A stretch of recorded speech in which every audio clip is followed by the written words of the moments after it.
gave Teresa my address and told her to come that Saturday whenever she wanted.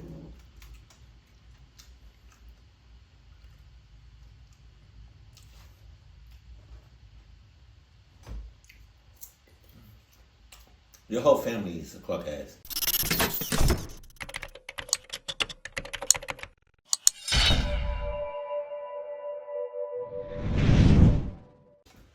Sup? No. You probably already saw it. It's every time I get one of these, every time I get this, or the seasonings, or this, or any brand that they have, let me find out they got other stuff that's not popcorn. It's like Christmas. Ah! Let me go ahead and make the unnecessary noise.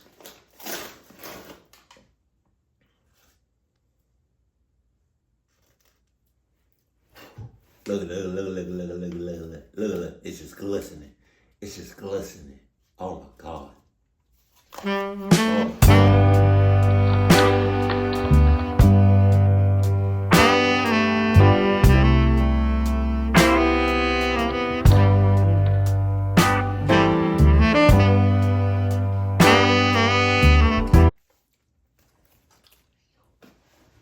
Hold on.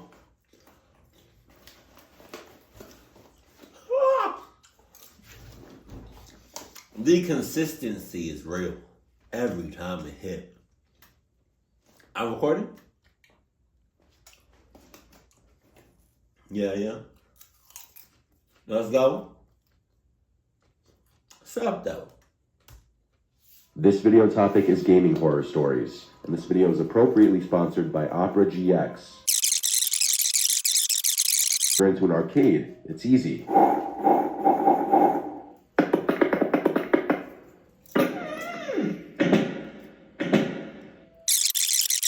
Use my link below to download Opera GX today. That long ass ad.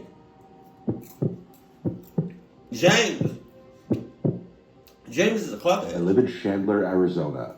This happened when I was like 17 and in my heavy gaming phase. Because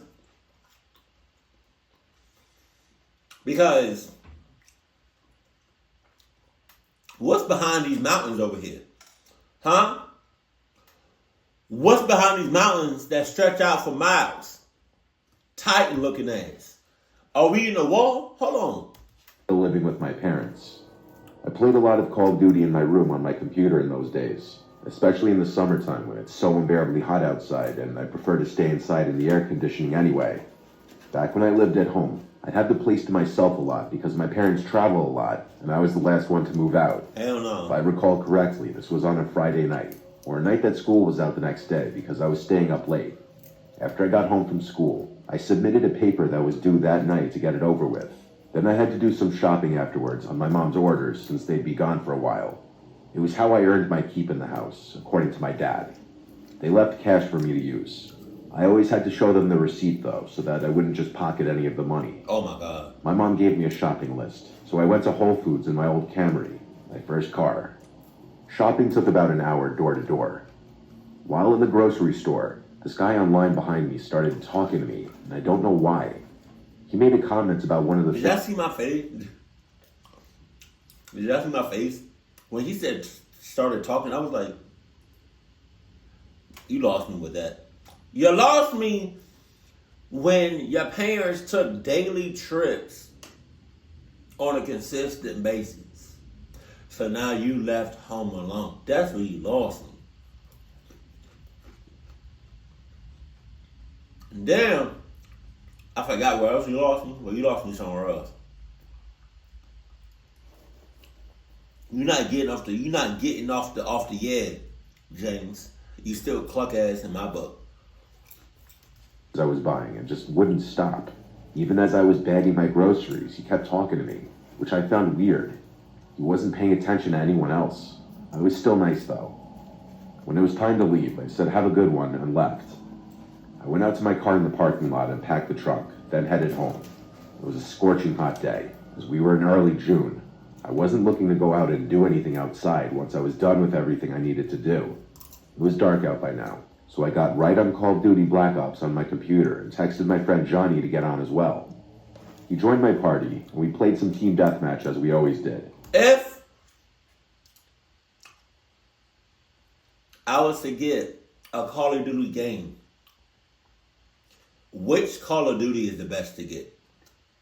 Let me know. I was using my noise-canceling Logitech headset. We were committed already to playing Call of Duty all night and ranking up. So of course, I needed to take a break to make dinner at some point. Probably 2 hours into playing, I told Johnny I was going to eat dinner and I'd probably be back on in an hour. He said he'd be back on later too. So with that, I took a break and made some pasta for dinner.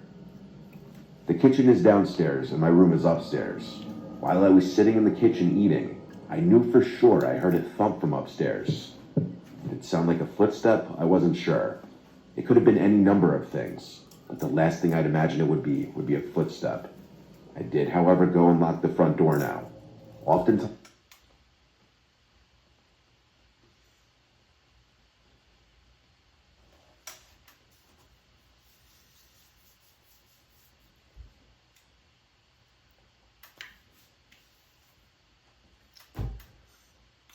What? Let me just make sure I heard that shit right. Go back. while I was sitting in the kitchen eating, I knew for sure I heard a thump from upstairs. Did it sound like a footstep? I wasn't sure. It could have been any number of things, but the last thing I'd imagine it would be a footstep. I did, however, go and lock the front door now. God. Oftentimes for a while, I would leave the door unlocked just because my parents' house is in a good side of town, and I just never took the idea of a break-in seriously. What? It's something you hear about on the news, but don't think it'll ever happen to you.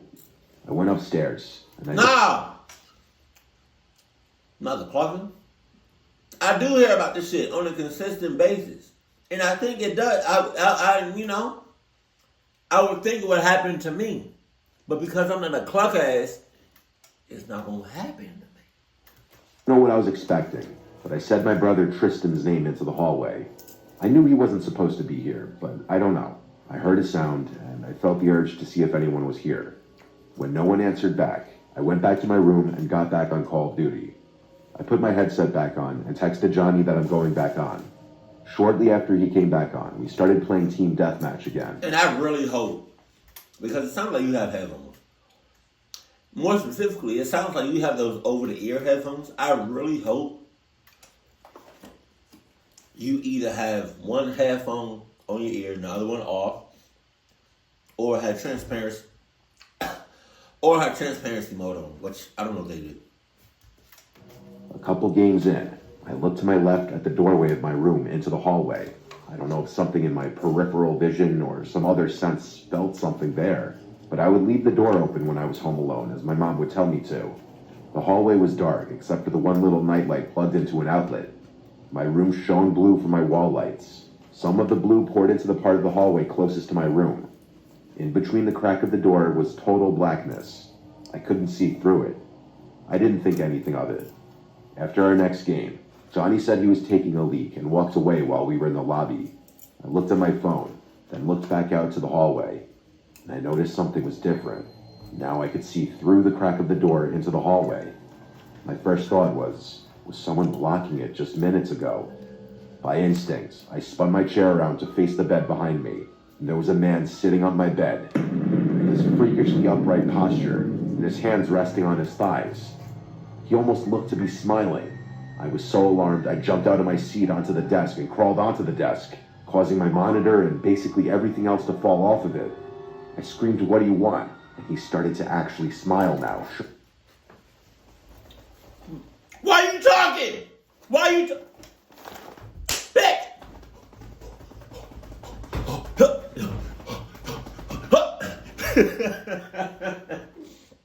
I'm over here jumping over shit. His teeth, like he was laughing. I ran out of the room into the hallway. I stopped halfway down the hallway and looked back at my bedroom door. I heard the springs of my bed lifting, and then the guy slowly walked into the doorway and stopped. He stood there. I once again yelled, "What do you want?" He then spoke in a stuttered, slow voice, asking if he could play too. Yeah, but he don't want to play no. He don't want to play no Call of Duty. In fact, he don't want to play no games at all that you already have.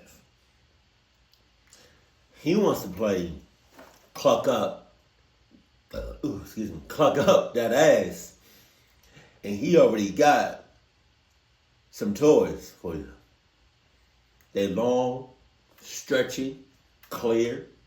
Hell, that sounds like Trojan to me. Just saying. I asked, "How did you get in here?" He stepped a few steps forward and pointed down the stairs. I assume he was implying he entered through the front door. I was at a loss for what to do. I'm sorry, hold on.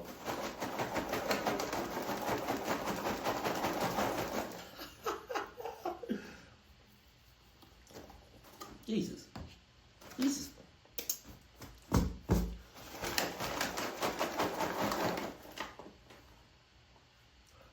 Oh. All right. Sorry. And down the stairs to the landline phone, as my cell phone was still in my room. I grabbed the phone and a kitchen knife and screamed, "You need to leave, I'm calling 911. I heard footsteps walking down the steps, and the last time I saw the guy was when he walked past the kitchen, looked at me, and then I heard him walking out the front door. I mean, dude, yo, it's your fault. It's your fault. I don't want to see nothing in the comment section saying, "You too hard on him, Gator. Relax. It's not his fault. He didn't mean it. Don't do it. Oh, don't do it. Ha, yeah." He left the front door unlocked, which is basically leaving it completely open. You left the front door unlocked. You're on the line. You probably had both of your shits on. God damn. I ran to slam it shut and lock it. For the first time ever, I was ashamed at myself for leaving the door completely unlocked. You are. I held the phone for a few minutes, deciding whether to tell my parents. Ultimately, I did. My mom was concerned at first, then grew livid, so much so to the point that she put my dad on the phone. He told me to go through the house and make sure nothing was taken. I went through every room, and honestly, everything seemed in place. I said the man seemed like something was off about him, and my dad said, "Yeah, no shit." The man didn't seem overtly hostile, but something was wrong with him, and I don't know what his intention was. The image of him sitting on my bed, and the realization that he was watching me through the crack in the door was haunting enough. Fuck you. Joe Pastor, what? This is a story I'm not proud of, mostly for my naivety. When I was in middle school and early high school, I didn't know how to talk to girls at all at school, but that's a lot of boys in middle school. I wasn't shy in general. I had friends and did normal things an 8th grader would do. I just had never kissed a girl or anything. Some of my friends at the time claimed they've already gone further than that with girls, and I was starting to feel pressure. But I was still having trouble approaching girls in that way. The mentality went from boys making fun of girls to suddenly liking them in a matter of like a year. I was a pretty big gamer in middle school and early high school. This was when I was in 8th grade. I was like 13. My voice was still probably a bit prepubescent sounding. It was 2010. I played a lot of console games and computer MMORPG games. My favorite console games at the time were GTA 4 and Call of Duty, and my favorite computer game was this MMORPG called Goonzu. It was this online game where you would level up by killing monsters, and the more you leveled up, the higher level monsters and hunting grounds you'd be able to tackle. The online community in this game was very active, and there were tons of players. My older brother used to play it a little bit too. I played it more for sure though. I was in a guild and town and everything. Hey, his pinky is like, it's like he's constantly talking to his pinky like, "Hey, mother clucker, hey." Hold on, I can't really. He's talking about. Okay, wait. I can't, like, it's like this. It's like it's so far off and crunched up. He's like, hey, motherfucker, I don't need you to press no other keys. Don't do nothing. Don't say nothing. All right? You're not going to do nothing. It won't be nothing. All right? All right. Just stay like that for about 6-7 hours and be good. I don't remember how it happened, but I befriended this female player who was a higher level than me. Her username was Medusa. Wow. Anytime I'd sign in and she was on, she'd message me. Wow. That's a very weird, suspicious ass foreshadowing type of name. Medusa? Isn't that the one that has like, correct me if I'm wrong, but is that the one that has like snakes in her head and like to play tricks and shit? And vice versa. We would join parties together, which meant we'd share EXP on whatever monsters we killed. We'd just chat for hours. Oh yeah? She knew a lot about me, including my age, my town, and some personal family details. She would open up to me too. Eventually, she told me her name was Teresa. It was weird feeling such a connection with Teresa sounds too close to Medusa. And just because you can hear what she sounds like and she's not a dude,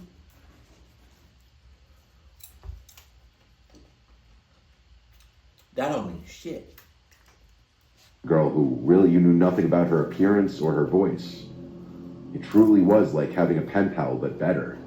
It was interesting enough that we both lived in New York State. She lived about an hour from me. After a few weeks, or maybe even a month, we started talking about maybe meeting one day. To do this, though, we'd have to exchange numbers. At the time, I didn't actually have a cell phone yet. I only had an iPod Touch. But I was able to download some texting apps. You're in middle school. You're in middle school. Some guys' voices don't drop until they're in high school. Some of them. So it's probably like a good chance you talking to a dude, a cluck ass at that. Because your voice, sometimes as a guy in middle school, your voice is kind of high, and then you make it higher by sounding like a female. Hold on. It allowed me to send messages to people with cell phones. Through this app, I was able to send her a picture of myself. It was definitely this cringy 8th grade boy selfie of me trying to look good looking. She called me cute, and then she sent back a picture of herself. She looked a couple years older than me, like 15, Okay. which was the age she told me she was. Based on the picture, I found her very attractive. This was around the time her messages became more flirtatious and romantic.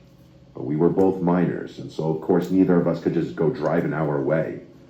However, she apparently had a solution for this. She told me her sister had friends that lived around me anyway, and she could probably get a ride to me. This was exciting news for my little 13-year-old self.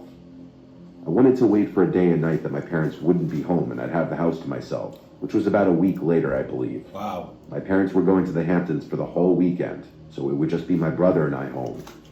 My brother was 18, so I asked him to please just go out for the night with friends so that I could be alone with Teresa. I gave Teresa my address and told her to come that Saturday whenever she wanted.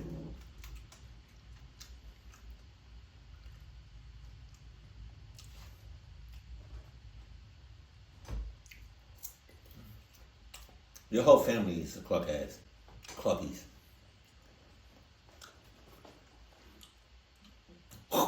This is where I'm the brother. This is where I'm supposed to feel safe. Come home to a nice cooked meal, relax, unwind, not have to worry about shit. And you talking about you gonna have Teresa come over? I got questions for days. And you in middle school. What you doing alone? You in middle school. What you talking about? You gonna give her our address? You cluck? Alright. If I get clucked up, or if anything gets clucked up in this house, I'm beating your ass.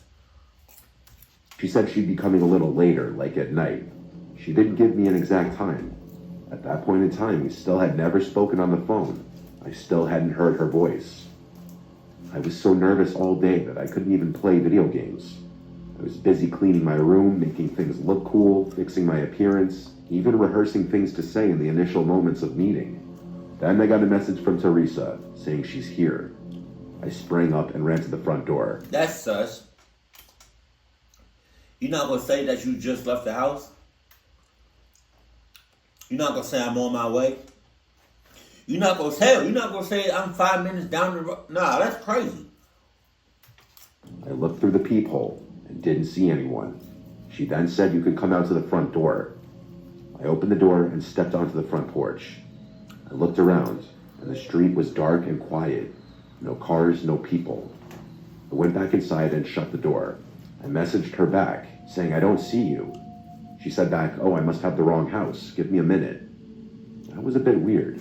I locked the door and sat on the living room couch, nervously waiting, playing games on my iPod. I got a message from her again. She said she's here and to come outside.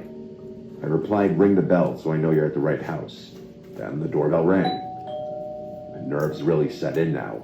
I walked to the door, looked through the peephole, and didn't see anyone. I said, Teresa, through the door. Through the peephole, I saw a hand reach towards the door and knock. I said, Teresa again. As I kept looking through the peephole, everything felt like it instantly crumbled down on top of me as this bald, creepy-looking short guy stepped in front of the peephole and then said through the door, hey Joey, it's Medusa from Gunzu. I want to talk. I ran away from the door with my hands over my mouth, truly speechless. The person I'd been talking to all this time was a creepy grown man. I was disgusted and scared. What?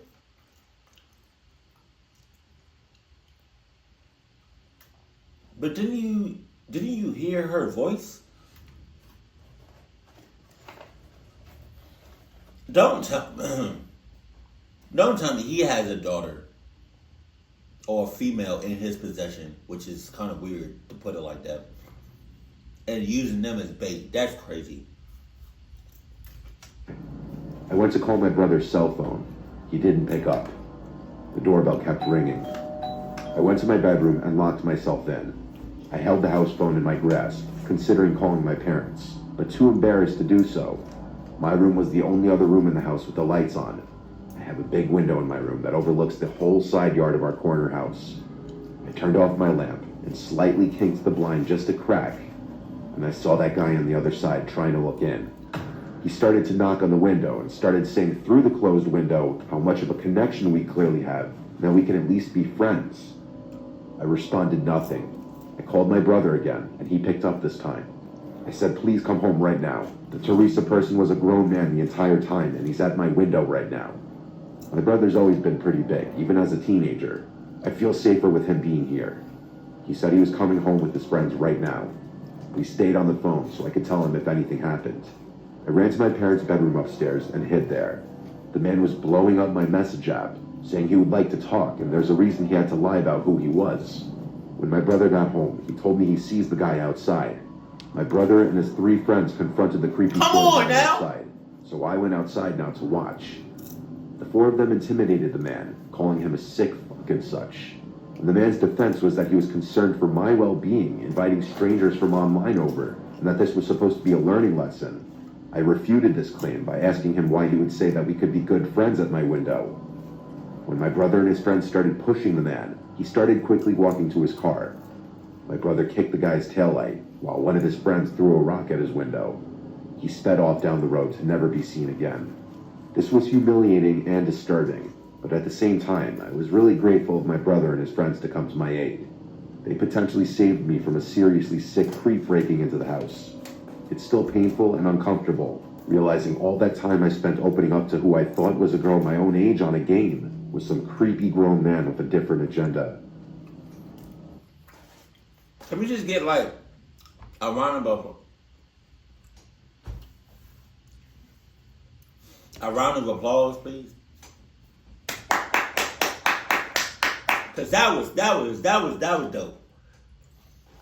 Your brother is an MVP. You know?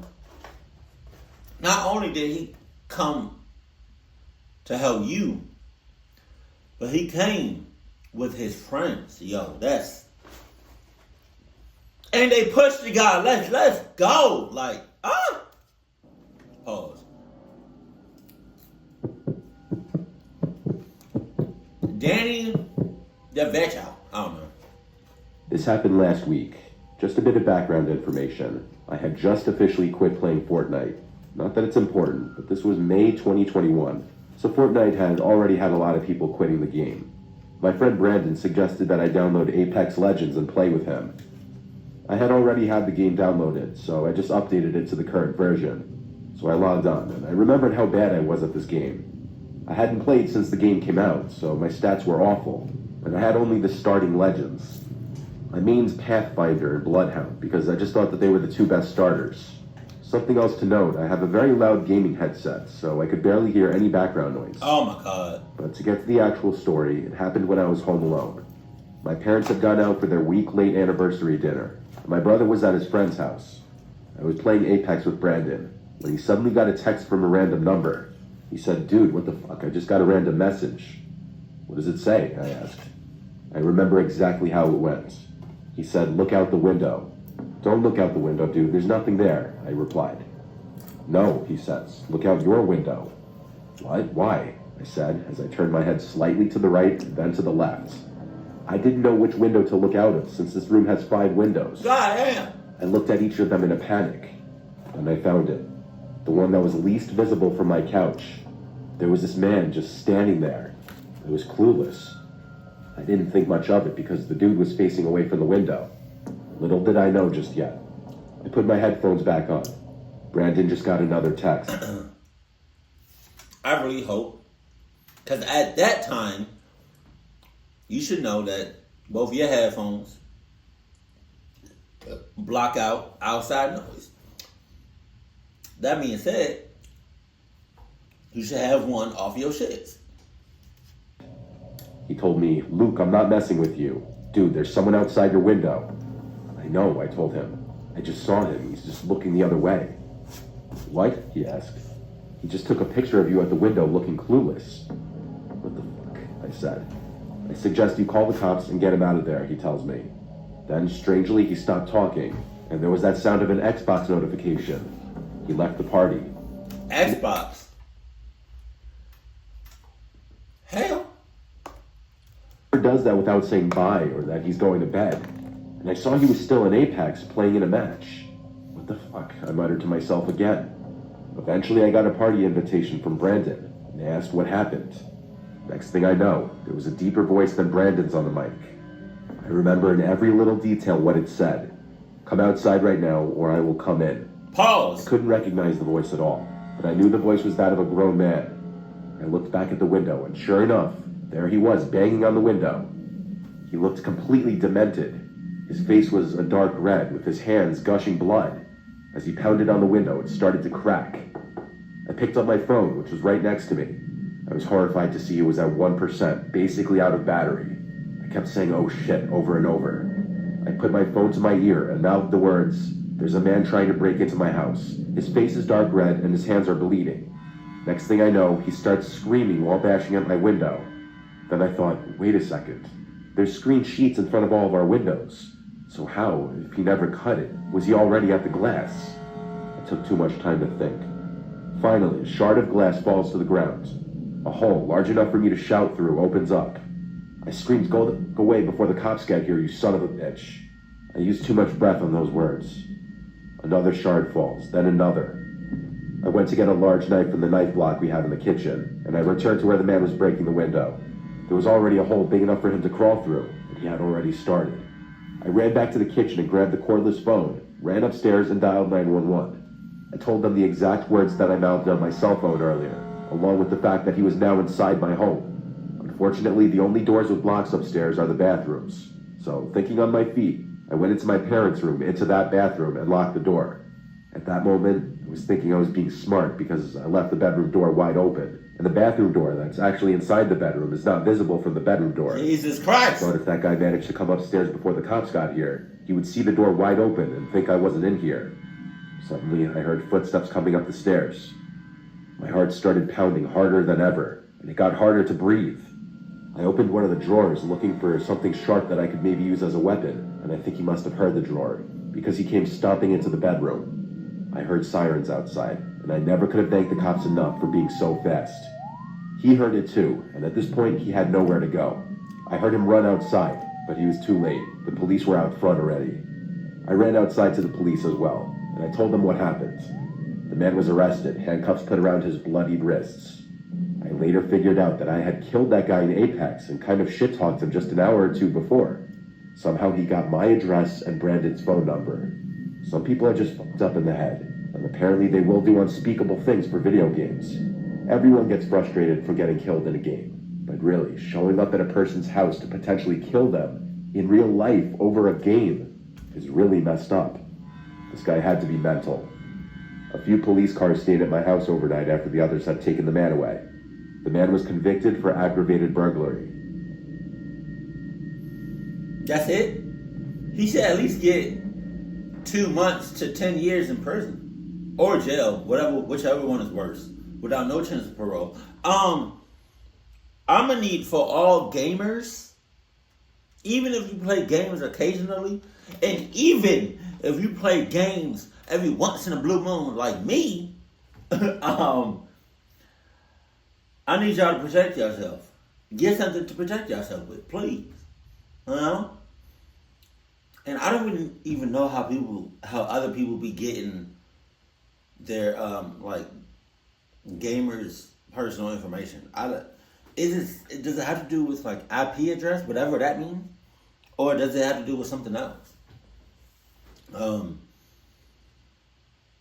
Also, gamers,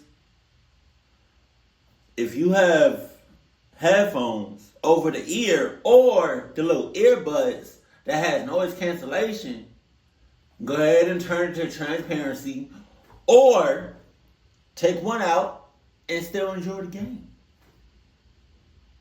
Or have surround sound. That way you can hear it and still hear the outside world. It's just that simple, you know? But hey, I'm not telling y'all what to do. But in the end, I'm telling y'all what to do. Now do it. Keep it cool, keep it classy, and I love you. Stay happy. Bye, family.